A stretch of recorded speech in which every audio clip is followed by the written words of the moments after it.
गुरुजी एक शांत वातावरण में ध्यान मुद्रा में बैठे हैं।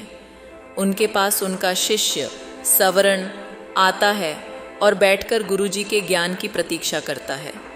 सवरण: गुरुजी, मैं अध्याय 8 के बारे में जानना चाहता हूँ।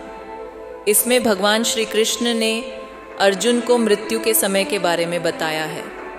क्या आप मुझे समझा सकते हैं कि यह अध्याय हमें क्या सिखाता है?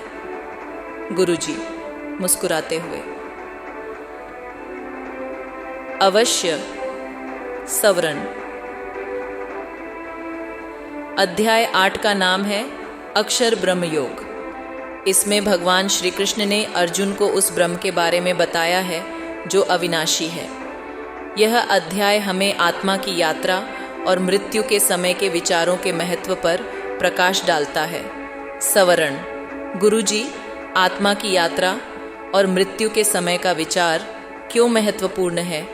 गुरुजी: वत्स, श्री कृष्ण कहते हैं कि मृत्यु के समय जिस मनोभाव या विचार पर मन केंद्रित होता है वही आत्मा को अगले जन्म की ओर ले जाता है। इसलिए जीवन भर ध्यान और भक्ति से मन को उस परमात्मा में स्थिर करना चाहिए। उन्होंने कहा है, यम यम वापि स्मरण भावम त्यजत्यन्ते कलेवरम।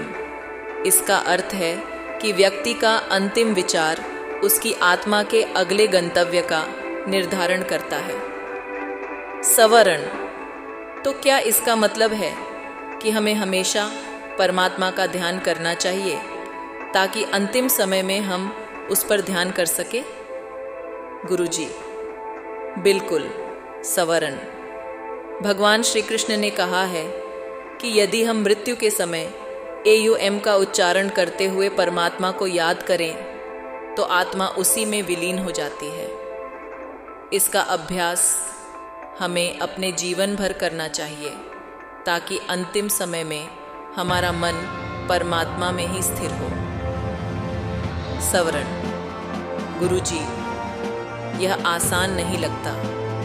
हम तो जीवन में कई प्रकार की इच्छाओं में उलझ जाते हैं। गुरुजी गंभीर होकर: हाँ, यह साधना कठिन है लेकिन नियमित अभ्यास से संभव है। श्री कृष्ण ने कहा है कि जो व्यक्ति नित्य ध्यान और भक्ति करता है वह मृत्यु के समय भी मन को परमात्मा में केंद्रित कर सकता है। अभ्यास और वैराग्य, संयम से मन की चंचलता को नियंत्रित किया जा सकता है। सवरण: गुरुजी, क्या हम इसे कैसे अभ्यास में ला सकते हैं? गुरुजी: ध्यान, जप और प्राणायाम के माध्यम से। गीता में श्री कृष्ण ने ध्यान योग का सुझाव दिया है। नियमित ध्यान से मन शांत होता है और धीरे धीरे परमात्मा में स्थिर हो जाता है। इस तरह से हमारे विचारों का शुद्धिकरण होता है और हम जीवन की कठिनाइयों में भी परमात्मा को याद कर सकते हैं। सवरण: गुरुजी, इसका अर्थ है कि यह मार्ग हमें मृत्यु से भी भयमुक्त कर सकता है? गुरुजी: हाँ सवरण। जो व्यक्ति परमात्मा में लीन होता है वह मृत्यु से नहीं डरता। उसके लिए मृत्यु एक नया द्वार है, आत्मा की अगली यात्रा। श्री कृष्ण ने गीता में कहा है कि आत्मा अजर अमर है, मृत्यु सिर्फ शरीर का त्याग है। आत्मा अनंत है और उसे नष्ट नहीं किया जा सकता।